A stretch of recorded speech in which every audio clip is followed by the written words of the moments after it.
How hungry are you? How deep is your determination? How driven are you? These are the questions that you must ask yourself. But do you have the answers to it? Do you understand what it takes to be hungry? Now, if you're the type of person that's waiting for someone to serve you up a plate of success, then you're going to be waiting a long time, because no one is waiting for you to make up your mind. Being hungry and staying driven is what it's going to take you to the next level, to elevate you in areas that you've never been. Being hungry and driven is important. It's more important than sleep. It's more important than excuses. There are going to be a lot of people that are going to question you. They're going to ask you why. But it's not up to them to make the decisions for you. Your success depends on you. How hungry are you? How driven are you? Do you go a full day without a meal? Are you the type of person that likes only to eat once a day? Now, how do you survive off of one meal a day? Well, you may be thinking, well, people do it all the time. But we're not talking about food nourishment. We're talking about what's inside, what really you're looking for, what exactly that you want out of your life. A different type of hunger. A hunger for success. A hunger to follow your dreams and to get exactly it is what you're seeking in life. Standing out here in this desert, there are many different animals, creatures that roam throughout this desert. And things out here get eaten or they eat. And you have to ask yourself, which one are you? Because no matter what's going on out here, the art of survival is to survive, to live. And that's what these animals do. So what kind of animal are you? Are you really hungry? Are you driven? Are you determined? Do you want it? Are you going to do everything that is necessary to get it? Because there's no pity out here in this desert. If you don't go after what it is that you are seeking to satisfy your hunger, then you're going to starve. And when there's weakness, something else is going to come along and eat you up. Let's talk about excuses. Why are they so important to so many people? Why do people tend to hold on to these things? We talk about excuses all the time. You know why? Because excuses seem to be the narrative in most people's life. Which one are you? Are you going to set aside the excuses? Are you going to serve up that plate of opportunity? Are you truly going to eat the right way instead of starving yourself, feeding off excuses? Hungry.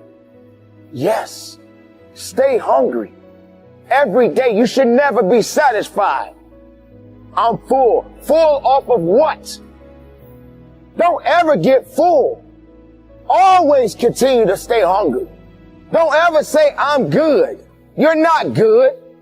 Don't ever say you're okay. Okay is not going to make it for you. Where do I begin? In teaching you the lessons of life, all I can say to you, you have what it takes to make it happen. I want you to stop limiting your beliefs. Limiting your beliefs is stunning your growth. Limiting your beliefs is putting you at a halt for you to get to the next level. They looked at the most successful men and women of the world, and they found that they had like 7, 8 things in common. And one of the things they all had in common was a routine. They are obsessed with their routine. They don't have a gap of wasted time in their routine. You know, I realized the reason why I'm so successful and the reason why I don't get in trouble like I used to when I was younger is because when I was younger, man, my schedule had so many gaps in it. I got up the other day like at 3 o'clock in the morning and I woke up and I was just walking around like, 'cause I was like, I'm so tired. I heard the devil say, go back to sleep. I was like, yeah, you're right. I should go back to sleep. You know what I'm saying? I ain't gonna lie. I was like, bro, you on to something. I just got to get up at 3 and get all my work done before y'all get up. I just got to make all my phone calls while y'all still sleep. I just got to make all my phone calls while y'all party.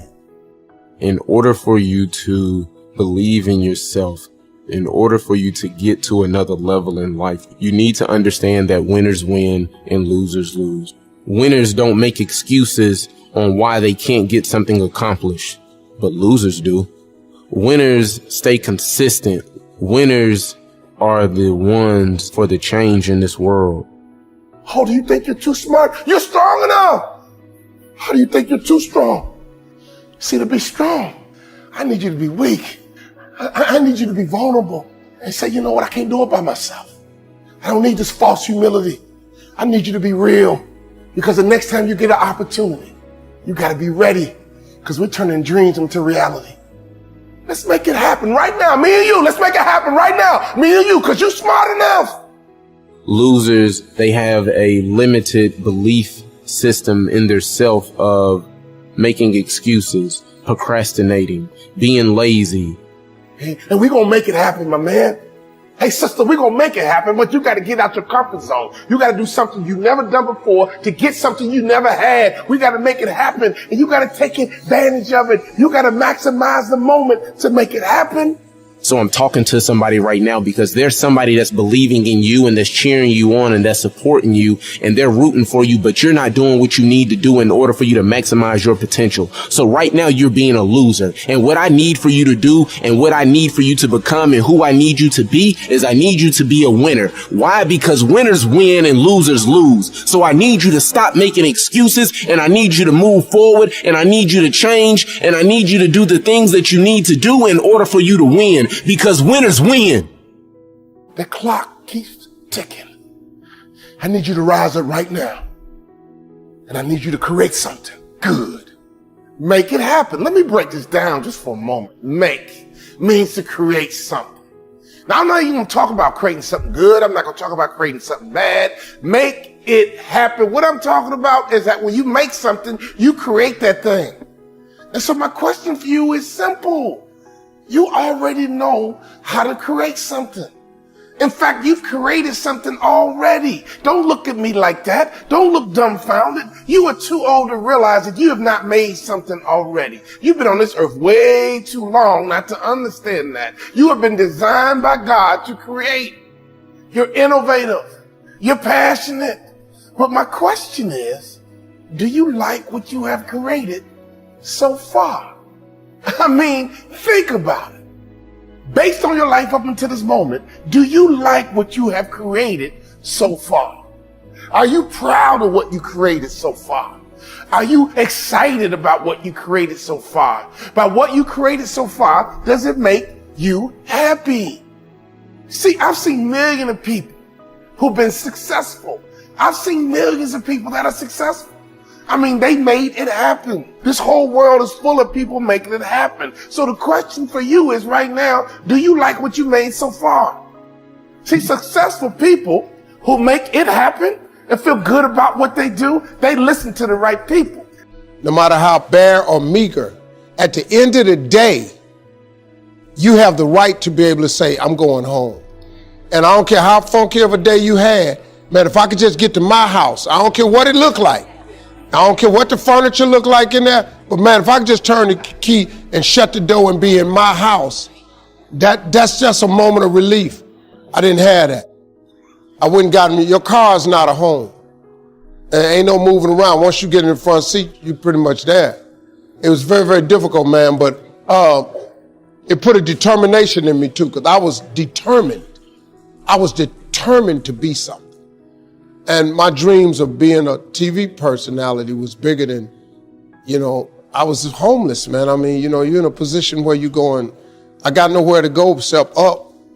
I might as well keep hustling. I was in comedy. I just wasn't making nothing. All the money I was making, I was sending back home to my wife and kids. That didn't last long. She got tired of that real fast. But I couldn't go back to Cleveland because I wouldn't have enough money to drive back down south to perform. One time I drove to the house in Cleveland. I finally got enough money. I drove to the house in Cleveland and everybody was gone. I didn't see my kids for almost 2 years. I ain't see her, nothing. So they just left, boarded up the house. So next thing you know, I'm in the car. I lived there, but it taught me determination, man. I'm a really, really determined person. It also taught me that no matter what happens to you, it ain't over. As long as God wakes you up, that means he ain't through with you yet. And if he wakes you up, you got a shot to correct it and get it right. And he kept waking me up. So I figured, okay, God wakes you up. that also means that he has something for you that you've yet to receive. So as long as he was waking me up, I figure what else? He can't take nothing else from me. I ain't got nowhere to stay. So I just kept asking. It drew me closer to it because I had nothing else. He had to take everything from me to get my undivided attention. So he did it. He took it, stripped me down. I needed to pay attention to him. I had to remember what my mama taught me as a Sunday school teacher. So he took everything from me. And I had nothing but him. So I just talked to him all the time. I got real strong in that car. You know, I learned a lot of stuff in that car. I think humility was a thing that I learned